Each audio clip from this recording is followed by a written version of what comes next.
Good morning. Welcome to the session panel, Powerful Voices.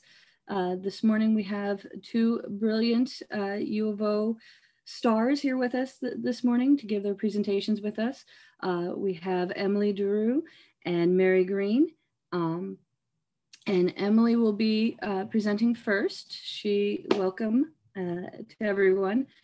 Emily's abstract is entitled The Representation of Black Womanhood in Paule Marshall's Daughters. And with that, I will hand it on off to Emily. Thank you. Let me go ahead and share my screen. Yes.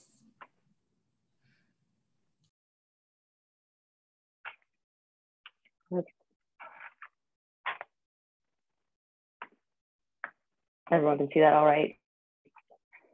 Okay, perfect. I'm Emily Duru. I'm an English major here at the UL, and my research project was on the representation of Black womanhood in Paule Marshall's Daughters. So for a little bit of background, I first gained interest in looking at Black womanhood in literature after rereading a novel called The #1 Ladies Detective Agency. It centers around Black women in Botswana. And I remember reading it almost like a feminist text when I was a preteen because, it had Black women in power in a very male-dominated society. But rereading the novel as an adult and as a literary scholar, it became very evident that the author was not a Black woman. It made me look at the way sex was mentioned, the way the characters' bodies were described, and how the author constructed womanhood. Not surprisingly, the novel has a lot of problems in how it depicts Black women. Originally, I wanted my research to pick apart the tone-deaf novel, but I recentered my research and I realized that I wanted to focus more on Black feminist scholars and authors, especially after taking English 360, where we read the Black Women Writers Anthology. And that book reminded me that focusing on Black women writers is the priority. And I wanted my research to focus on positive representation rather than dwell on the negative. It's important to note that while my research seeks to flip the narrative around Black womanhood in contemporary literature, it's still important to acknowledge that Black womanhood is not a monolith. And it would be dangerous to try to organize it into neat categories or make sweeping assumptions on what Black womanhood looks like for all Black women or non-binary people. Instead, the novel I chose, Daughters, offers a reformist take on what depictions of Black womanhood could look like in literature. So for background, this is what for Black feminist scholars have been discussing Black womanhood in media for years. And I've split some of the two most important discussions up into two categories. So first, for historical context, we have Black womanhood as an antebellum construct. In her novel, Reconstructing Womanhood, Hazel V. Carvey brings up the idea of the plantation patriarch, which refers to how lineage dictated that white men inherited the plantation, and sometimes white daughters of plantation owners would inherit the slave. From the plantation patriarch comes the idea of the divergence in motherhood. The plantation patriarch hinges on the reproduction of slaves. And for that reason, Black motherhood became Black women giving birth to plantation owners' capital. In comparison, white motherhood was giving birth to plantation heirs. And from that rises the idea of true womanhood. So true womanhood refers to things like chastity and purity. And Black women at the time were excluded from this because they labored in the fields and their sexuality was not in their control. And in those ways, we can begin to see how the idea of Black womanhood is constructed. Next historical context comes the idea of the stereotypical roles that Black women occupy in media. So there's kind of, in the feminist scholar Janelle Hobson breaks down the common depictions of Black women into two categories. So we have the Jezebel, which is a hypersexualized character and is oppositional to white women. She represents almost the negative parts of sexuality. In comparison, we have the Mammy, which is a very non-sexual role and plays a motherly, nurturing role and is expected to be stripped of their sexuality. And the last historical context we have is Paule Marshall. So Paule Marshall, the author of Daughters, is a Brooklyn native and also the author of Brown Girl, Brown Stones.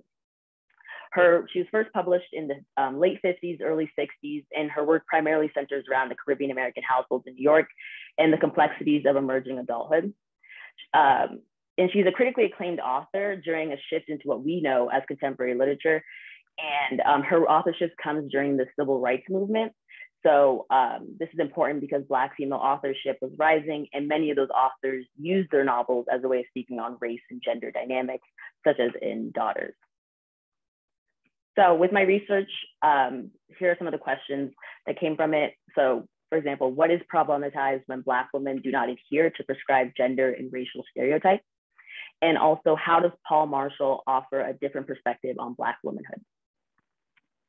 So here's my working thesis.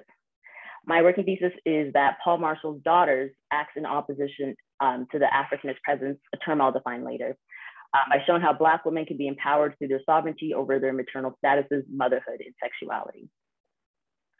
So why does it matter? Marshall is decolonizing language and challenges the archetypes that are built into both our society and our dialect. She breaks down the notion that Black women's purpose is motherhood, and that Black women are solely defined by their maternal and marital status. Black female characters carrying out their actions instead of having actions inflicted onto them is in direct opposition to the Africanist presence. And it shows Black women holding a space and invites the reader to dwell on the discussions that are held between the characters. And lastly, Paule Marshall shows us how fiction can be a medium for empathy rather than criticism.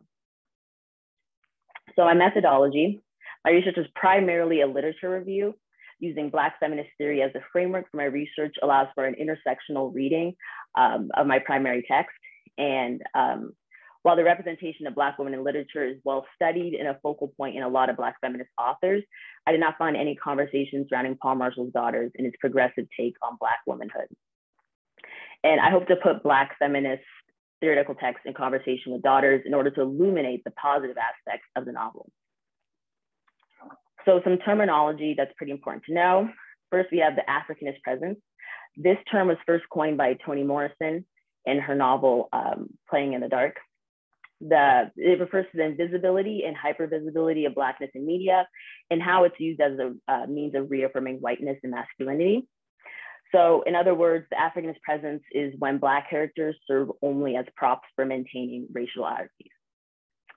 While for example, the Black maid who never gets to speak, but is placed in a scene to remind the audience of the inherent white supremacy, or more commonly, the Black best friend who only appears in scenes to help the white protagonist work through their problems, but before effectively disappearing. So in discussion, now that we have background behind how stereotypes of Black womanhood came to be and how it's commonly depicted in popular media, we can finally look at how Daughters challenges that. So for the sake of brevity, for this presentation, I'll be examining just one aspect of the novel and an excerpt that exemplifies my thesis. So we'll be looking at motherhood in Daughters, specifically Ursa. So Ursa is the main protagonist of the story. It begins with her and her narrating the novel.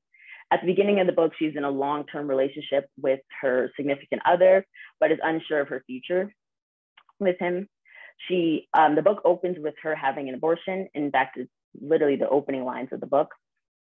And there's a specific couple of lines I want to look at where we can see Marshall using similes as a way of demystifying Ursa's abortion. In conversation with her best friend, Viney, Ursa says, "I was in and out of there in less time than you spend at the hairdressers. In fact, the place looked a lot like that fancy salon you go." I love these lines because the simile is doing a lot of heavy lifting. The comparison of the clinic to a salon, one that Marshall makes multiple times throughout the story, works to equate an abortion to a routine touch-up of the hair. They both speak to the idea of womanly upkeep and maintaining certain presentations to the world. An important facet of the scene is that the two Black women are starting a dialogue in a space that doesn't speak to criticism, but rather offers a space to talk about maternity and abortions without judgment or shame. Looking beyond these lines, Ursa is reclaiming her right to choose motherhood and maintaining sovereignty over her body. If we think back to the theoretical text of Carby that I previously mentioned, we can see that the antebellum construction of Black womanhood led to the perception that motherhood is inherent or inflicted upon Black women. Ursa is the antithesis of this idea and speaks to the feminist notion that Black women have autonomy over our bodies and is ours to control. The scene also retracts the idea that maternity is a necessity. So why does that matter? Again, when we speak about Paule Marshall decolonizing language and challenging racial archetypes, we see this through her careful use of language and ability to separate lived experiences from the taboo. She doesn't prescribe Ursa's abortion to, doesn't prescribe Ursa to being a mammy or a Jezebel, and she frames Ursa's abortion as empowering. Marshall offers character complexity and rids the antiquated notions that the roles Black women are meant to occupy are just either being hypersexualized or not sexual being at all. And while we see it, we start the book with Ursa expressing autonomy over her body. And that is the novel asserting that Black women are at the center and it doesn't leave a space for scrutiny. And for that reason, the fiction of Paule Marshall is so great and worthy of being studied. Thank you.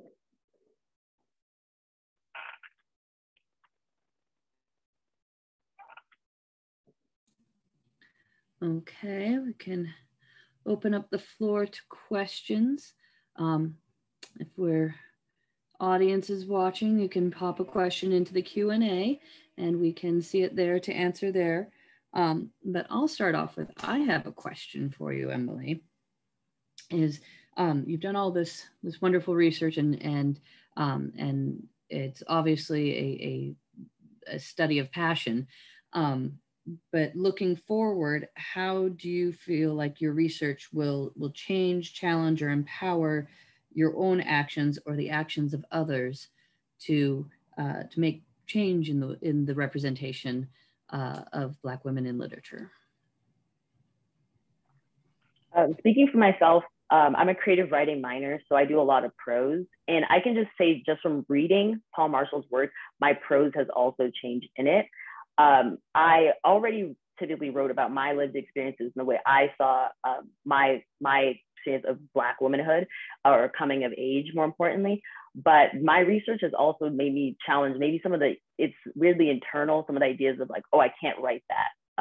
That's not really what Black women are seen as in media, and like, or that's not really something people want to read about, because all the images I've seen in television, in literature, have been kind of negative. And so in that way, it kind of takes me back and it reminds me to just be more conscious about when I'm writing and actually write about what I want to write without the fear of like who the audience is or what role I feel like I could occupy.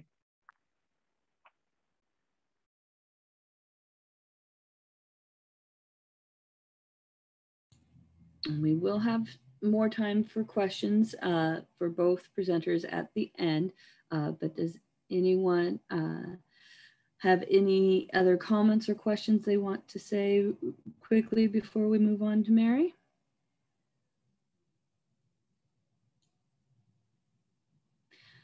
Okie dokie. Then I will go ahead and introduce Mary Green and her presentation. Oh, I got it. Didn't scroll down ahead of time. Her presentation is entitled "A Woman's Secret Language of Horror in the Tale of Genji." Mary Green is a University of Oregon student majoring in Japanese. So Mary, I'll give you the floor.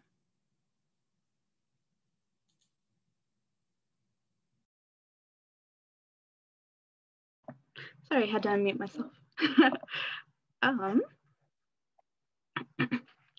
All right, this morning I'd like to talk a little bit about my research for my Japanese departmental honors thesis titled "A Woman's Secret Language of Horror in the Tale of Genji." I first became interested in this topic after reading a chapter and learning about the piece a little more in Professor Wally's pre-modern Japanese literature course. A few points that I learned about this work at that time was that it was written in approximately 1008 by Murasaki Shikibu, who was a subject of the Heian court, and it was circulated amongst the other women of the court, section by section, like an episode of their favorite drama. It's been said that through this circulation and through their feedback, that this piece actually contains the voices of many women of the court. It followed the protagonist Hikaru Genji, the Shining Prince, who was the son of the emperor and Lady Kiritsubo. It follows his gallivanting and many affairs with various women. However, some of these affairs were rather questionable, such as an Oedipal obsession with his stepmother, who happens to look exactly like his birth mother, and later his kidnapping of her 10-year-old niece, who also looks exactly like his birth mother. So instead of finding Genji to be a shining prince, I instead found his behavior to be quite strange and creepy and sometimes downright scary. Not just that, but I wondered why such things as ghosts and spirit possessions were in this story that was supposedly about beauty and romance. The next year I went to Japan to study abroad, and in that time I talked to a handful of women about the topic, including an elderly woman and a woman my age, who both said that excerpts from the Tale of Genji were mandatory reading in their Japanese education, and they both always felt that there was something kind of off about it. And having these discussions seemed to have brought us closer somehow. The elderly woman was one of my sponsors, and she would bring it up every time we would meet. I started to think that maybe this protagonist isn't exactly the hero he's made out to be, and I also started to think that maybe a lot of women know that, or feel that, and maybe a lot of men historically have. Ultimately, in my thesis, I examined scenes within the novel of violence, loss of agency, confinement, hauntings and spirit possessions, and other tropes that may be considered horrific and have been analyzed elsewhere as such to show the complexities of female life as a group that is discriminated against. I propose that the horror in the Tale of Genji has been a sort of secret language for female authors and female readerships to communicate and commiserate about their seemingly unchangeable positions, both in 1008 and in modern times. I began with a reading of the original text, and I worked my way through the eras of adaptations until contemporary adaptations and portrayals while doing my research for my honors thesis. During my research, I came to understand something summarized very well by scholar Komoshaku Kuni.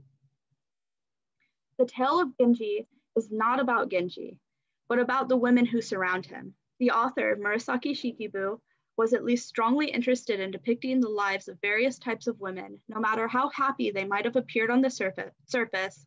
The women in that society, where men of high social standing practiced polygamy, must have suffered great internal agony. Through a broad range of female characters, the author of the Tale of Genji represents this sorrow and torment. While in my paper, I perform case studies of 7 women surrounding Genji. For the sake of time, I'd like to give one example, the case of Lady Rokujo.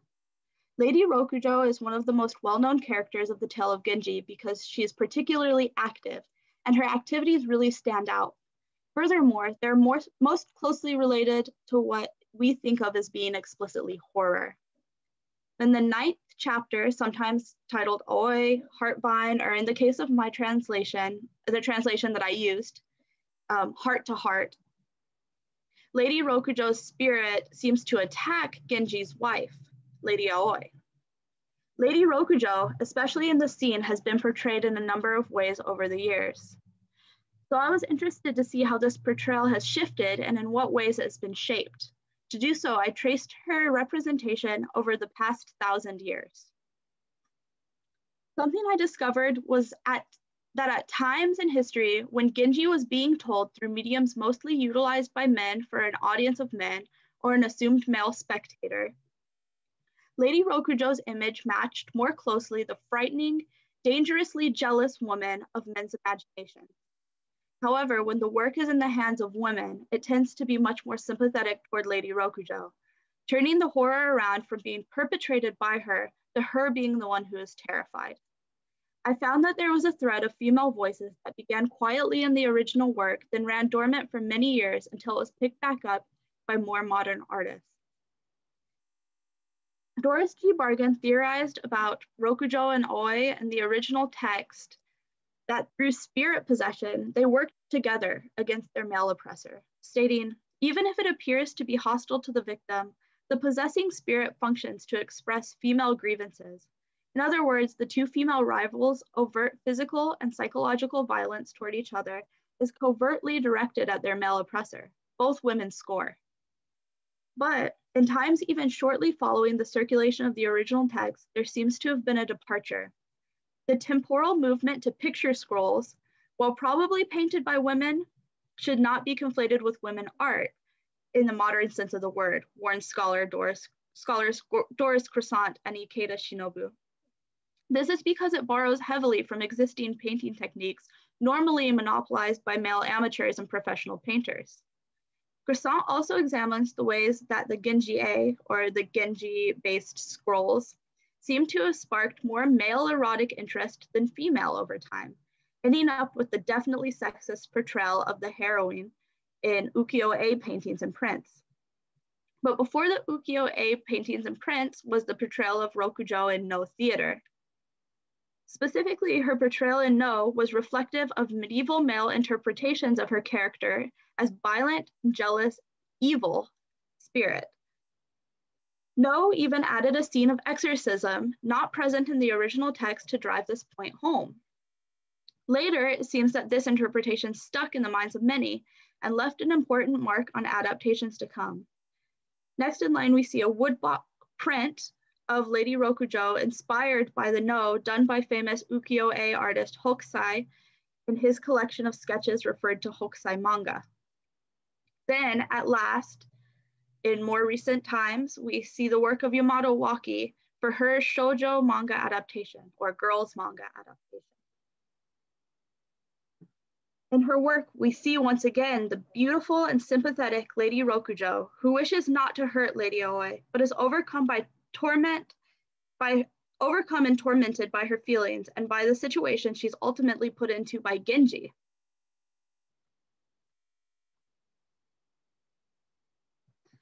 I'm a huge fan of contemporary independent art because I think it shows an insight into the everyday reader. I found this gorgeous picture online drawn by a self-identified young Asian American woman who goes by Zhao Luna. What I found remarkable about this is that she, as stated in her piece description, takes inspiration from the original text and shuns the medieval interpretations of Rokujo as evil. She doesn't mention this, but my guess is that she also took inspiration from the Yamato Waki manga cover art that we saw a couple slides ago.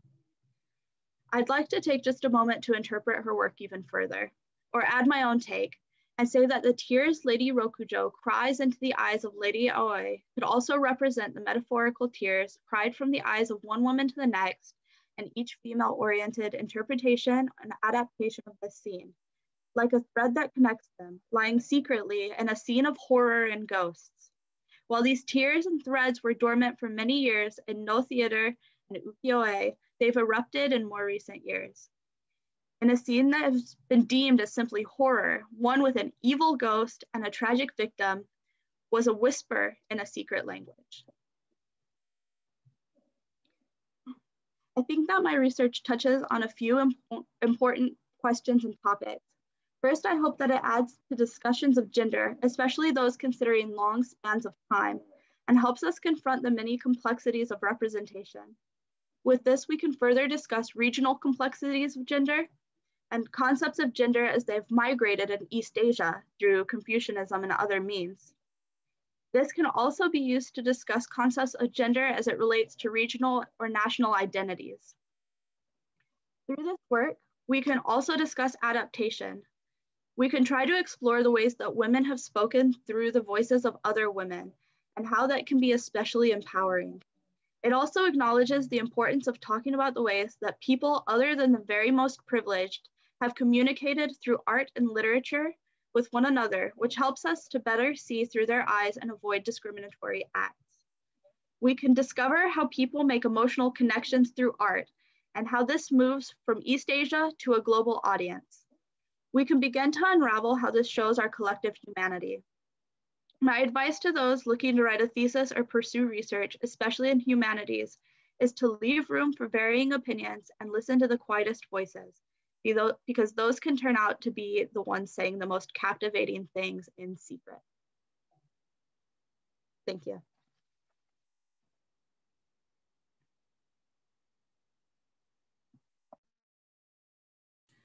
Okay, we can open up the floor for questions for Mary's presentation.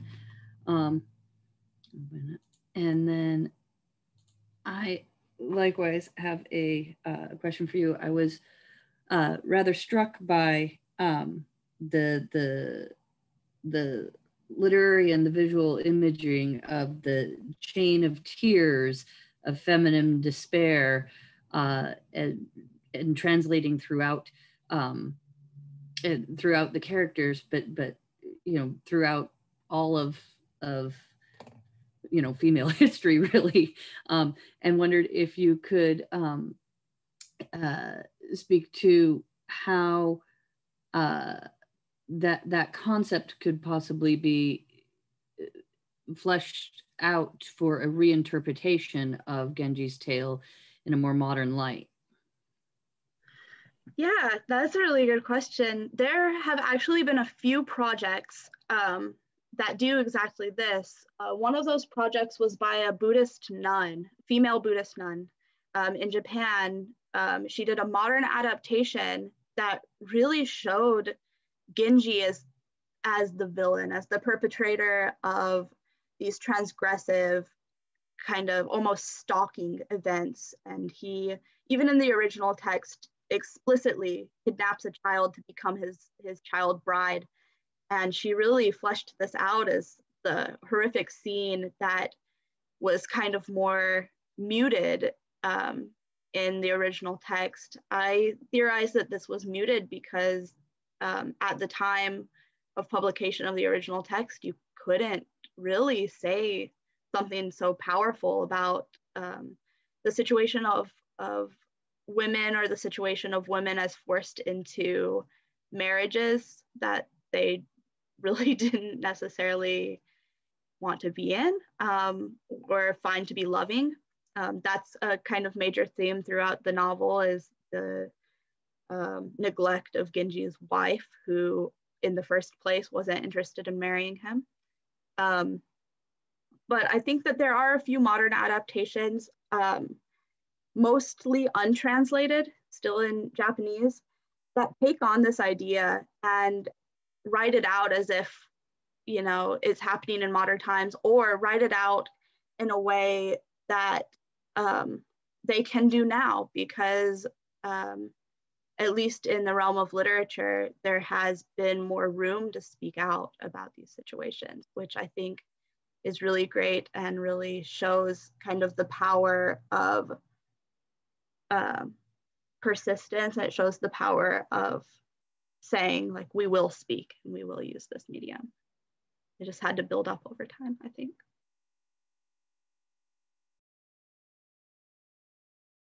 All right. Well, ladies, I do thank you for your presentations. I think that they were wonderfully insightful, and as the session title implies, powerful voices. And I hope that both of you continue to use your own powerful voices to better the world. And that is our ultimate goal. I do not see any questions in the Q&A. And so I believe we can, does anybody have any final words or thoughts they would like to share? All right, and then I'll just thank you for your time, and we'll be able to have this posted on YouTube for friends and family to view. There is a question in the Q&A. Oh, it says, thank you for these presentations from our audience.